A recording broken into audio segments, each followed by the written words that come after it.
The August politics puzzle. What's real?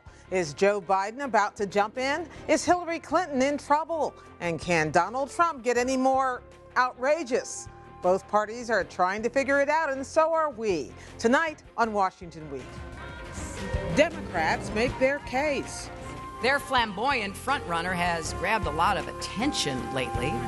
But if you look at everyone else's policies, they're pretty much the same. They're Trump without the pizzazz or the hair. I, for one, will not remain silent in the face of the lies, the distortions, and the racist hate being pumped out over the airwaves from the debate podiums of the once proud Republican Party. But could Joe Biden turn everything upside down, the way Donald Trump has for the Republicans? You know what the nice part about me? I don't need anybody's money. This guy doesn't have a plan. He's appealing to people's angst and their anger. At the White House, as the post-vacation president eyes the exits, he gears up for fresh fights with Congress. Nobody gets to hold the American economy hostage over their own ideological demands. You, the people who send us to Washington, expect better. Am I correct? Covering the week, Dan Baltz, chief correspondent for The Washington Post. Carol Lee, White House correspondent for The Wall Street Journal. Michael Scherer, Washington bureau chief for Time magazine. And Alexis Simendinger, White House correspondent for Real Clear Politics. Award-winning reporting and analysis. Covering history as it happens. Live from our nation's capital, this is Washington Week with Gwen Ifill.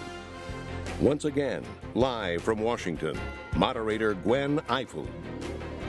If Hillary Clinton ever once thought that the march to the Democratic presidential nomination would be a triumphal, unimpeded one, the month of August has proved that emphatically not so. Vermont Senator Bernie Sanders is attracting crowds coast to coast. Questions about her email handling dog her every day. Vice President Joe Biden is openly considering the option of challenging her himself, and every one of the Republicans competing for the GOP nomination have her in their sights. For that, at least, she has a response. Who watched the Republican debates a few weeks ago? 17 candidates, all trying to outdo each other in their ideological purity. All either oblivious to how their ideas would hurt people or just not interested. Clinton was in Minneapolis today, along with other candidates, wooing Democrats at the party's summer meeting. In 2008, I got a lot of votes, but I didn't get enough delegates. And so I think it's understandable that my focus is going to be on delegates as well as votes this time. The same old will not work. The people of our country understand that given the collapse of the American middle class, we do not need more establishment politics or establishment economics. Dan Baltz is there tonight in Minneapolis. So, Dan, is Clinton simply working kind of to box the other candidates out? Well, this is obviously a time of real uncertainty within the Democratic Party. The email issue continues, as you said, to dog her. There are Democrats who are nervous about that. They don't think she has handled it particularly well. She was trying today to do two things, I think, at this summer meeting of the DNC. One was to show that she can rally the party and to really take the fight to the Republicans. And she delivered a very strong speech that got, not surprisingly, a very strong response from this audience.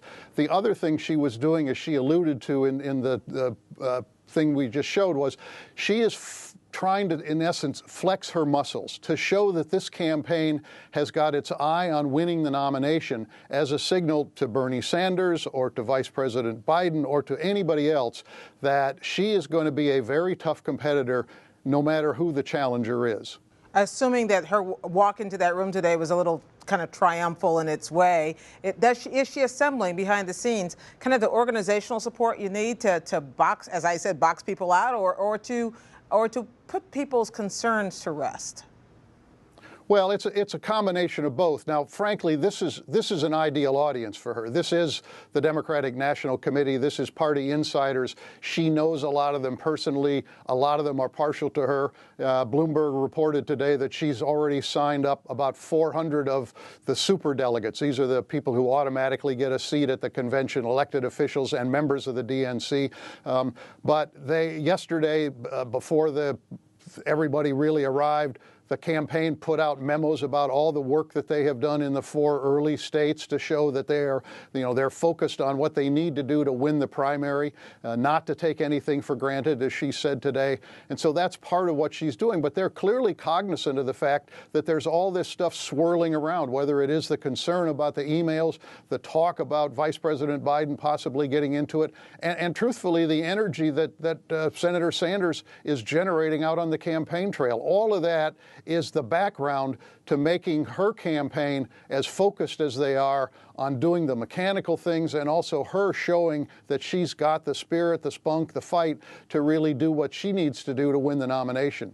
Let me turn to Carol Lee here at the table in Washington. Welcome to Washington Week, by the way. Thank you. So the long shadow that Dan just alluded to, one of the long shadows, but the one this week is Joe Biden. Where does that stand tonight? Well, he's seriously considering it. There's a lot of deliberations going on, a lot of phone calls from people around Biden, even the vice president himself, to Democratic donors and potential supporters. But he's not expected to make a decision for several more weeks. And there's a number of factors that he's considering as he does that. It's not just, can he raise the money? That's a huge question. Does he have the staff? Will he be able to pull the talent? Hillary Clinton has brought most of the big Democratic talent onto her team. And there's the family issue. The vice president and his family are going through a really difficult time right now. And I think it would be a mistake to overestimate how significant that is for him. He spoke on a conference call with DNC members this week. He was doing an Iran call, a call about the Iran deal, and he spoke at length about this difficult decision and was very emotional. It was the first question on that call, and he was emotional about it. But here are the two things that make me think. At first, I thought this isn't going to happen. Here's the two things that made me think maybe, and that's the fact that we knew of the existence of his meeting with Elizabeth Warren, something which someone in that room was interested in getting out, and that we knew about the contents of this phone call, which someone on that call was interested in getting out, and that we knew about his private lunch with the president, where they left the impression that the president didn't object. Okay, that's 3 things. But that makes me think that maybe there's something to this. Well, there is something to the fact that the people around Biden, they're doing nothing, let's be honest, about trying to quell all the discussion about him as a potential candidate. And so, they're fueling it, and at very least, they're not trying to put an end to it, which they could very easily do with one single phone call to reporters saying that this is not a genuine thing. If Vice President Biden does run, how does he distinguish himself from Hillary Clinton? What would be his message to say, choose me over her? Well, one of the things, I was talking with some folks who've been talking to him, and part of their message would be, your problems, the American people's problems, and their hopes and dreams and their anxieties are mine, that I've lived this and I'm still living this. I mean, the difference between Joe Biden and Secretary Clinton is that he has really, by Washington standards, but has maintained he does not have a lot of money. He has not gone out to make a lot of money, and that's part of his big case, that he is one of those voters. Dan, can I ask you, there in Minneapolis, what was the reception to the man who wasn't there, Joe Biden? How did that audience react, or in any way indicate their interest in Joe Biden in absentia? We've talked to a lot of people over the past few days about this. There is talk about the vice president possibly running, but I did not get a sense that there is a groundswell of enthusiasm saying, run, Joe, run. People very much like him, as we all know. He's well respected in the party. People love him in a personal way. They're very sympathetic to him right now because of what he's going through after the death of his son, Beau Biden. But I did not come away with the feeling that this audience in particular was hungering to have him in the race. I think everybody realizes that if he were to get into the race, it would shake it up. I mean, he's the sitting vice president. He's a substantial figure. And as Carol said, he has a message that I think he feels he could deliver. But in terms of people being ready to peel away from Secretary Clinton, you didn't get that feeling in the conversations with people here. Nor did I get a sense, these are party leaders, get a sense that he's done a lot yet personally to make calls to people in key states to really sound them out. Obviously, some of his people are doing that, but it's not clear how much of that he's done. Dan, let me ask you about two other candidates who are there in Minneapolis today, Bernie Sanders and Martin O'Malley, who both came basically to poke a stick in the eye of the Democratic Party. Bernie Sanders going to the establishment to rage against the establishment, and Martin O'Malley saying there should be more debates and it's your fault that there aren't. Let us debate. How did that go over? Well, it turned out to be a much more interesting dynamic here today than we had thought. Normally, this is an event in which the candidates come, they give their speeches, they all pretty much get a good reception, and everybody does a kind of a little applause meter assessment of who did the best. But what happened was Secretary Clinton and former Governor Chafee spoke in the morning, and then came O'Malley, and then came Sanders, and both really, I think, surprised people, particularly O'Malley, with the chair of the Democratic National Committee sitting a few feet away, really taking on the decision they made to limit the number of debates, 6 sanctioned debates, and only 4 of them before the early states start to vote. And he really went as hard as I think we were all surprised at how hard he went after that decision. Now, obviously, he has a reason. He's trailing behind everybody. He's languishing in the polls. He needs more visibility.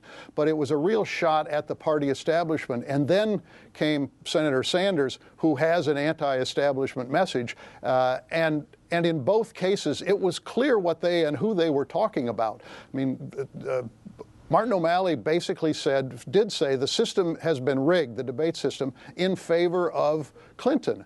And Sanders basically said he thinks he can generate the kind of enthusiasm that the party will need to bring out a bigger turnout in November of 2016. And he clearly has doubts that Secretary Clinton can do that. So it was without direct attacks. There were direct attacks going on here today. Carol? Well, I wanted to ask Dan if the Hillary Clinton's flexing of her well-oiled campaign, noting the superdelegates and all of the memos that were out this week, does that have any chance of potentially backfiring in the sense that one of the knocks against her is what you were just talking about in terms of her being accused of rigging the debates, or that they're all centered around her, but also the inevitability factor? I mean, you could understand why she might be doing that this week with the vice president considering jumping in, but can that backfire with some voters? Well, it certainly is possible. I think that from their vantage point, what it is an effort to reassure the party that they're doing this campaign in a smarter way than they did the last time. As we know, in the last campaign that she ran against President Obama, she did a very bad job of figuring out a delegate strategy. And as a result, Barack Obama is now president. And I think she wants people to realize, and her campaign team definitely wants people to realize, that they are not trying to take it for granted, that they are doing the spade work in Iowa and New Hampshire and South Carolina and Nevada, that they are working the superdelegates, that they're being diligent about all those things that they hadn't done before. And a final question for you, Carol, about Joe Biden. Do we have any idea timing on when we're going to hear? Well, he said by the end of summer, so now everyone knows that the end of summer is September 23rd, which I'm sure no other political reporter knew that before Joe Biden set that deadline. So we're expecting by the end of September. There's some talk that it could slip, but that doesn't seem Here we thought likely. It was Labor Day, but no. Okay, well, listen, Dan Ball's out there. Stay warm or hot or cold or whatever it is in Minnesota, and we'll see you when you get back to Washington. Thanks, Gwen. And then there is, perhaps will ever be, Donald Trump. He picked new fights, called in to more talk shows, insulted other candidates, and continued to lead every late summer poll. Here is part of his exchange with Univision anchor Jorge Ramos, who was first ejected, then invited back into a Trump press conference. The topic was immigration policy. How are you going to deport 11 million undocumented immigrants by plane, by bus? Are you going to bring the army? No. Let me tell you, we're going to do it in a very humane fashion. Believe me, I have a bigger heart than you do. I want them to come back, and I want them to get documentation and so they become legal. Of course, Jorge Ramos challenging him on his deportation policy. Michael Scherer sat down with Trump for this Time cover and has spent considerable time pondering the secret of his success. And the answer, Michael, is? He's just better right now at being a candidate that Republicans want to be hearing from than anybody else on the stage. He's come across as more authentic to more voters. He's more angry than the other candidates. He's bolder. He's sticking it to the elites who many in the Republican Party are really upset about. And what we found out this summer is that old Tea Party energy that we've been watching for the last couple of years can really be non-ideological. Trump is not an ideologue in any way. He's not really a conservative in most ways. As other candidates keep pointing out. And yet he's attracting these same people. There was a poll this week that said Donald Trump and Ben Carson, a neurosurgeon, both with no political experience, have 40% of the vote in the Republican Party, which is more than Scott Walker, Jeb Bush, and Marco Rubio. So if you were Scott Walker, Jeb Bush, Marco Rubio, or 10 others, how do you begin to break through this? You know, you talk to those campaigns, they will honestly, if you get them to be honest off the record, they will say something along the lines of, we just have to ride it out, because they're powerless right now. They can't take him on directly because Donald Trump has more free airtime than they do. He's sort of monopolizing cable news every day. And he's better at insulting people than they are. I mean, they're just not going to get away with the kind of stuff he can get away with. Did he insult you, by the way?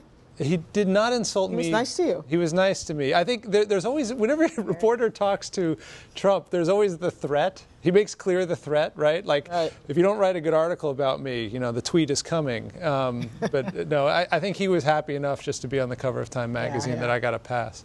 Michael, you were talking about the Tea Party, and Donald Trump this week is partnering up, announced that he's going to partner up with another insurgent presidential candidate, Senator Cruz, to host or, I guess, participate in a anti-Iran deal rally in Washington, D.C. What's in his mind about partnering up with another presidential candidate? And what's in Cruz's mind? And my mother used to call it, invite him? My mother used to call it holding your enemies closer. Yes. Well, so for Ted Cruz, his whole campaign plan before Donald Trump even came on the scene was to, in a very different style, capture the same sort of anti-establishment anger that Trump is capturing. So from the very beginning, Cruz has not said anything negative about Trump. Even in his most outrageous statements, when he's asked about him, Cruz will say, I think it's great, you know, Donald Trump's in this race and he's saying the right things.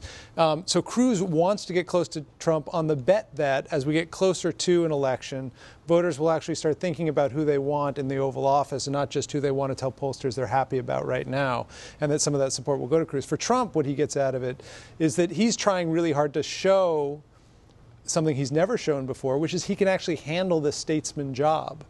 He's not a statesman. He's a celebrity. He's a real estate magnate. He's a great performer on TV. He's sort of a reality television character. But he's been putting out white papers, even though they're sort of threadbare and don't actually detail what his plans would do. And he's been trying to moderate some of his corners. And I think he's very happy to be standing next to a senator in the U.S. Capitol. It'll be great footage for him. Well, you were talking about the other candidates thinking they have to wait this out. How long do they anticipate that they're going to have to do that? I don't think anybody knows at this point. I mean, the betting money was that this was the summer of Trump. And actually, he made this joke when I was with him. He said, I hope it's not the fall of Trump. I hope it's the autumn of Trump. That when we got to September 23rd or wherever, this would start to peter out. I think there are a lot of candidates who'd love for that to happen. I think the reality is right now we're in a free media stage in this campaign. Trump dominates the free media. And is the reality also that people who support him so far don't much care if what he's actually proposing is doable or meets conservative tests? Building a wall that might raise your taxes, raising taxes on hedge fund managers, as he suggested today, that's not exactly Republican orthodoxy, but he's okay. But they're okay with that? I think no one's really analyzing the details of his plan much. I don't think his supporters, when you talk to them, they say he tells it like it is. They don't really get into what it is. I mean, in that clip you played with Jorge Ramos, he says, I'm more humane than you. He's talking in that clip about taking 11 million people living here and forcing them out of the country. That would be a movement of people that the world has never seen before. And he's calling it humane. I mean, and he has yet to actually detail how he does that, whether it's buses or planes or trains or everybody gets in their own car to drive across the border. But at this point, really, Trump is really on the surface. I mean, he's a pose, and he's winning the pose, and his pose is matching the fury of a lot of Republican voters. It's a pose many other candidates wish they could kind of figure out, but they haven't yet, and we'll see whether they all do. While the candidates compete to succeed him, President Obama is back from vacation, presumably tanned, rested, and ready to complete the rest of his agenda. Top of the list, rounding up the remaining votes he needs to beat back a challenge to the Iran nuclear agreement. Today, he made the pitch again in a webcast sent to American Jewish leaders. I would suggest that in terms of the tone of this debate, everybody keep in mind that we're all pro-Israel. We're all pro-U.S. Israel. And we have to make sure that we don't impugn people's motives. And at no point have I ever suggested, for example, that somebody is a warmonger, meaning they want war. Now, what's different from what he has said before is that he suggested that maybe people wanted war. But now he's saying, you know what, we're all family here. It was really an interesting indication of how much more confident the White House and the president together they are going into this post-Labor Day expectation of Congress coming back. They know that we now have 30 senators who have stepped forward and said that they are supporting the Iran deal. That means that they're 4 away from being able to support the president's veto if it comes to that. We have the Senate Republican leader talking about, and other Republicans talking about maybe this is not going to go. Senator Corker from Tennessee, who's been leading the charge to try to stop this deal, that maybe they don't have enough votes to do this. And there's even talk about maybe there's enough tricks up Senator Reid's sleeve that the Republicans might not even be able to get cloture to take it the next step. So the president came across in that webcast as a very confident person who had shifted his talk from this apoplexy about how can you not see this deal and you must be for war, to we're a family and we're going to mend our rifts and we're going to move on. And he said he predicted it would happen very quickly, meaning rifts with the friends in Israel. Does that confidence extend into other policy areas? I get the sense as his term is coming up, he's becoming a little more confident and bold and more comfortable with the role he's playing. One of the things that I think has been noticeable to those who are working at the White House and those of us who cover the White House is that the president has put some lessons to use. He did that with the trade deal, where he had to make alliances with Republicans.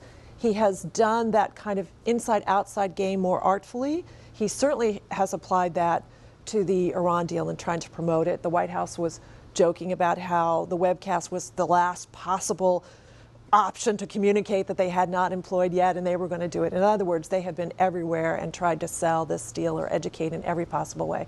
So I think to observers, it's been pulling things together and understanding a little bit more about the dynamics of Congress. The president, though, is about to shift gears to focus on climate change, another legacy item for the remainder of the fall and into the end of the year. That is much more of an executive authority initiative and legacy he's using through regulatory means and executive power, less turning to Congress because he knows that Congress would block that and the courts will too. Do you get the sense in covering the White House that the president is trying to pack in all of his final legacy things in these last few months before he knows that the spotlight is just completely going away from the White House? You have climate change, you have the Iran deal, he's going to have some budget fights, they're going to put forward a new proposal to close Guantanamo Bay. And do you feel that this is like and the president has made no bones about it. He calls it his bucket list in some ways. The idea of going to Alaska, which is where he will be going this coming week, they're celebrating that as the first sitting president to go to visit the Arctic. The president is doing a lot of things, as you point out. This is his list, and he is saying, I want to fulfill the promises I made to the electorate in 2008. Is there any state he hasn't hit yet? I think this may be the last one, no? Yeah, I think he's hit them all. Yeah, he's hit them all. I think he made South Dakota. Maybe a term. No, he did. No, he did that. Thank you, everybody. We have to go for now, but as always, the conversation will continue online on our Washington Week webcast extra, where we will discuss the politics of hair, the Hillary Trump edition. No, really. For the more serious stuff, check out our website for my blog about New Orleans 10 years after the storm. That's at pbs.org/Washington Week. And keep up with developments with me and Judy Woodruff every night on the PBS NewsHour. We'll see you here next week on Washington Week. Good night.